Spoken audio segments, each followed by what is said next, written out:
And let me bring on our guy, our first guest of the afternoon today.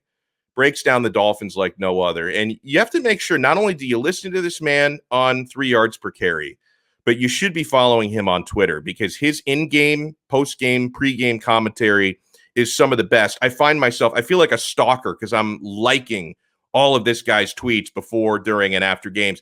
Alfredo Arteaga from 3 yards per carry is now with us. And Alfredo, based on your tweets this morning, I think I was watching the wrong debate show because I had First Take on today, and Stephen A. and Michael Irvin, they spent, I watched the first 90 minutes of it. They pretty much spent the entire first 90 minutes on Aaron Rodgers. I think you were watching, The Undisputed with Skip and Shannon. Were they ripping on Tua today? What was the Tua conversation like? Really uninformed, and you could tell they were just reading from a box score, and they decided, okay, give me the box score. All right, let me read through it for the first, for about 2-3 minutes, and then, okay, this is going to be my opinion today. It's what I like to call fake takes. Skip Bayless essentially called Tua Tagovailoa the worst quarterback in the NFL. That's a fake take. So they should be forgotten and never to be brought up again. Now, I'll circle back to Tua, but I hadn't gotten into this yet when I'm ranting and raving to start the show. What did you think of Mac Jones's performance? Because he poised, he didn't get rattled, which partially I put that on the Dolphins for not rattling him. His offensive line did well. Even when he was pressured, he tended to step up and make good throws, had a couple of big third downs. What did you think of the Mac Jones debut? I thought he was really, really good. I thought he was borderline almost perfect. He did have the bonehead play. And if the Dolphins pounce on it, if the Dolphins just pay attention and notice that he threw the ball backwards at the beginning of the game, and they just pounce on it, then he has his own bonehead play to go with Tua's bonehead play. But other than that one mistake and another throw that got away from him, that Jerome Baker, if he gets the proper drop, probably has the ball thrown right at him. Other than that, he was great, and he was really, really good on third down. He got away with getting rid of the ball as soon as he was about to get hit about 11 times, converted 7 third downs through the air. Yeah, I thought he was really, really good. And he took a beating. If you watched a lot of those plays and how they were ending, he was getting rid of it, and he was getting smacked by some of these guys. And it didn't seem to rattle him. He showed a lot in that outing. Now, what did you think of the play that led to the Patriots' only touchdown of the day when Landon Roberts, he sacked him? He sacked him. Now, I know that the NFL, they're always coming up with new and innovative ways to protect quarterbacks, especially Patriots quarterbacks. So apparently he hit him too low. That's a flag. Obviously, the football that you and I grew up watching, that's never a flag. But did they get it right by the letter of the rule, or do you think there was room for interpretation there? Was it a harsh flag in your mind? They got it wrong. 2 years ago, I was at Dolphins camp, and every year, they didn't do it this year, but they did it 2 years ago. Then they had the COVID year where they didn't do it. But the head of officials always comes around to every single team, and they do a seminar for the media. And you're invited to come. If you're credentialed, you could go and you could sit in the Dolphins their meeting room where all the players meet with the coaches. And then the head of officials comes and they start explaining to you every single new rule for that year, and you get to ask questions. That was one of the ones that they were talking about in 2018. And I remember clear as day, the official, when I pressed them a little bit more, and I said, look, what if you're lying on the floor and the quarterback standing right next to you, you just crawl to him and grab him around the knees? Is that a flag? And he says, no, because that's all you could do at that moment. If you can avoid hitting the quarterback low, it's supposed to be a flag. But if you cannot avoid hitting the quarterback low, what are you supposed to do? Not touch him? Just let him run around? What happens if you get knocked down and he trips over you? Is that a penalty as well? What if he's running away from you and you dive at his legs and you trip him up? Is that also a penalty? So it's supposed to be up to the discretion of the referees. The referees just saw that referee that saw that play and decided I'm throwing a flag. It was just wrong. He saw it wrong, and I'm pretty sure the Dolphins, if they complain about it, will get a letter from the league saying, yeah, we got that one wrong. So let's get to the other quarterback, Tua Tagovailoa. The dialogue yesterday and the dialogue this morning in the aftermath is pretty interesting. How did you grade his performance, Alf? I mean, obviously, we both agree the interception was a really, really poor play. I thought at the time he was trying to play hero ball, terrible decision. He said afterwards he was actually trying to throw it away. That just means terrible execution. So it's either a terrible decision, terrible execution. Either way, it is terrible. But what did you think about his performance as a whole? Overall, I thought he was really, really good. I thought that play was just horrific. If you're going to get rid of it, get rid of it. But you got Matthew Judon, that has a complete total beat on you. You have to give yourself a little bit more room, back up a little bit more to get rid of it. He tried to plant and just try to throw it out of bounds, and he didn't get there. So that's why it looked like if it was hero ball that he was doing. So it was an absolutely awful play, and that play alone downgrades him a bit. Other than that, I thought he was really, really good. Now we have to figure out, what are they doing? Because on their 2 scripted series, they just cut through that New England defense like butter. And they really did look like the greatest show on surf, all right? They look like the Kansas City Chiefs. It was bing, bing, bing, bing. You're right. 4 minutes later, 80 yards pass, and you got a touchdown. They did that twice.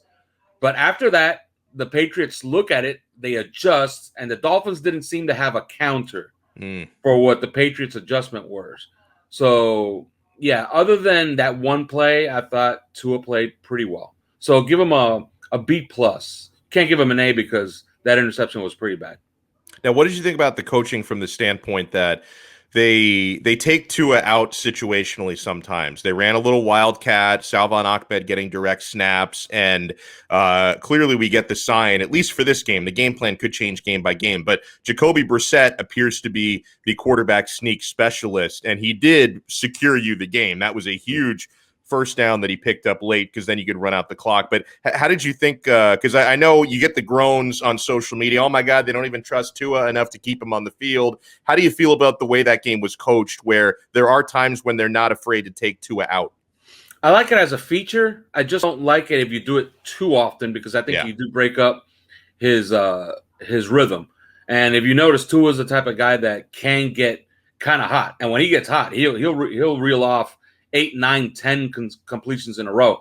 So you don't want to mess with his rhythm. But, I guess that's a feature. Although Tua was successful on a couple of quarterback sneaks last year to win games. He scored a touchdown against the Chiefs on a quarterback sneak.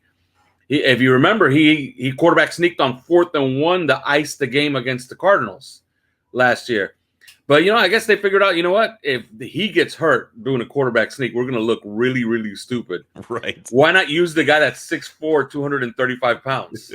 It just makes perfect sense, right? Yeah. And it's a miracle that other teams haven't looked at that and done it. And it's also a miracle that Tom Brady's been doing it for 20 years. So, but if you do remember, what was it, 2 years ago? Patrick Mahomes on a quarterback sneak, what happened to him? Got injured. Yeah, that's right. And he was out for 4 or 5. That was, you're right. I forgot that was the situation. Yeah, he was out for 4 or 5 games after that. Remember, we got to see Matt Moore play some ball for the Chiefs.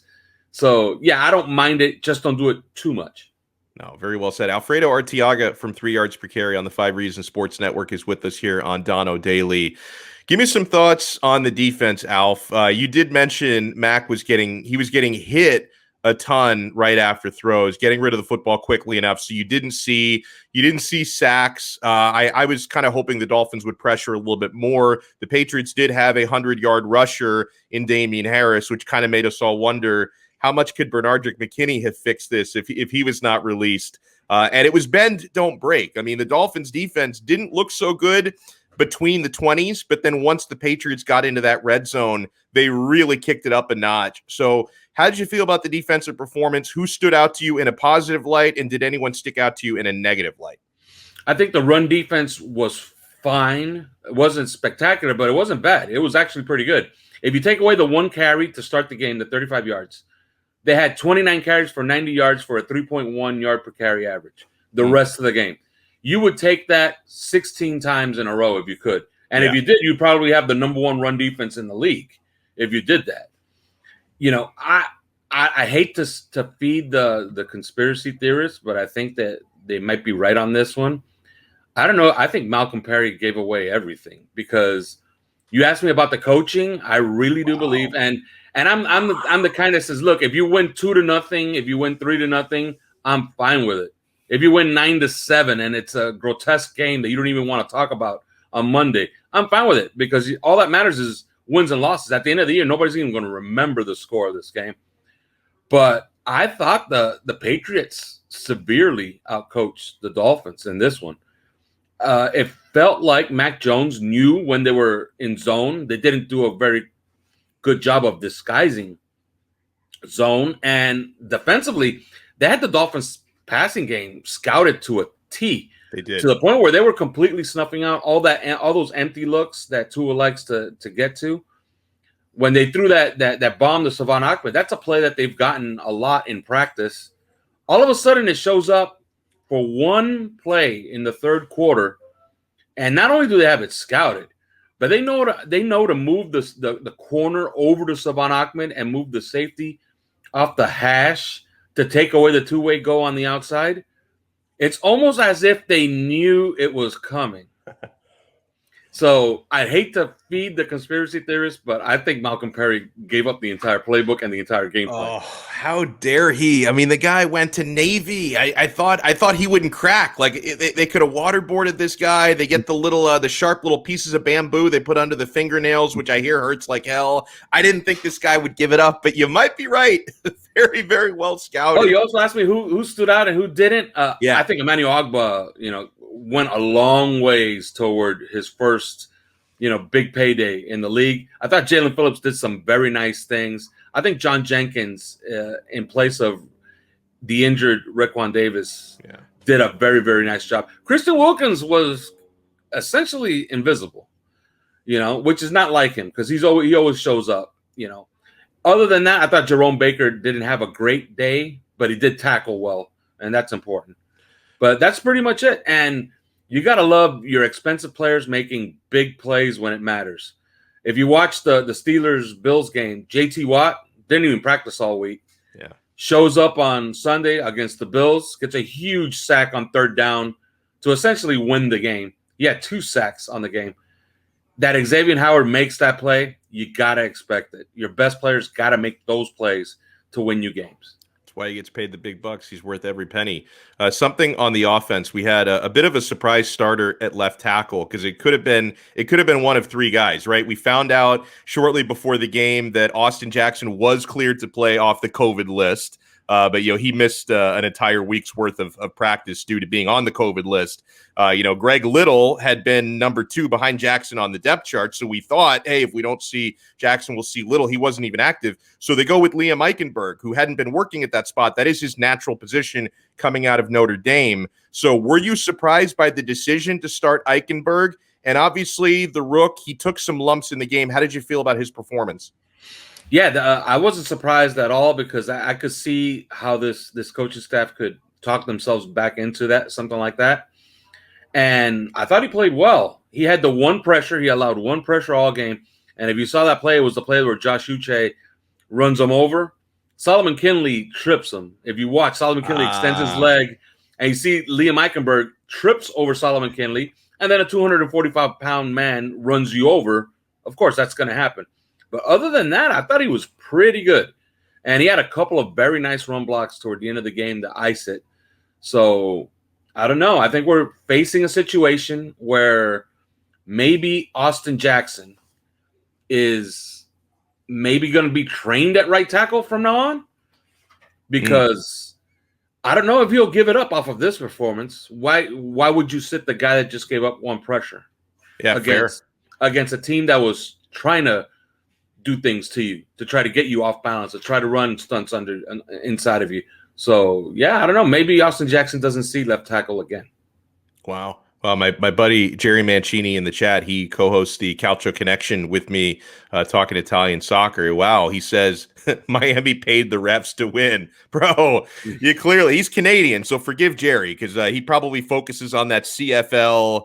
He watches the Edmonton Eskimos or whatever. If anything, Alfredo, it was the Patriots who paid for that roughing the passer call, and Robert Kraft, I guess the check didn't clear, right? He still owes some money on those massages. So if anybody was trying to pay the refs, it was New England, not Miami. Yeah, no, the play, the officials, every time you go inside that building, something weird is always going to happen. And it always happens to the Dolphins. And this is just the latest episode. Yeah, no, fair enough. We mentioned, and you mentioned the Bills falling to the Steelers week 1, and I was watching that game, and Ben Roethlisberger, he wanted to remind everybody he's still not completely finished. He still has some gas left in the tank. I don't want to overreact to it, but it is nice after week 1 to see the Dolphins, the only team in the AFC East with a win, to be sitting atop the division. You're going to have Buffalo in the upcoming game. So do you think there's any cause for concern in Buffalo? Because even like preseason, and they've had all the drama with the locker room divided on vaccinations and all that stuff. I kind of wondered if the Bills could take a step back this season. I'm not going to do a victory lap after one game, but what was your take on that? And do you think Buffalo might be a little bit weaker this year than they were a year ago? Well, Josh Allen looked awful. He looked like the Josh Allen of 2 years ago, Yeah. and you kind of hope that that's the case, But the Steelers do have a really good defense, and maybe it's just, maybe it was just an off day. And I'm at the prove it stage. Dolphins have never been able to do anything with Josh Allen. Josh Allen's just beating them every which way, to the point where I had some people asking me on my Twitter account today, can they do this? Can they do that? I'm like, I don't know what can they do, because they've never done anything against Josh Allen. Yeah. He's beating them every single way. He's beating them through the air. He's beating them deep. He's beating them with short passes. He's beating them with his legs. So I'll give him a pass. But if he's bad, if he returns to the Josh Allen of 2 years ago, this thing just opened up for Miami big time. And it could open up for them really big this coming Sunday. Well said. Great stuff here. Alfredo Arteaga, you want to make sure you follow this man? What's the Twitter handle, Alfredo? I want to make sure I get that right. It's Alf_Arteaga. And, of course, 3 yards per carry. That's the number 3 yards per carry. Excellent stuff, Alf. Thank you so much. And, we had a couple people on the chat saying they enjoy your tweets on game day as much as I do. Keep up the great work on 3 yards per carry and on social media. We'll talk to you again next week. Thank you for having me.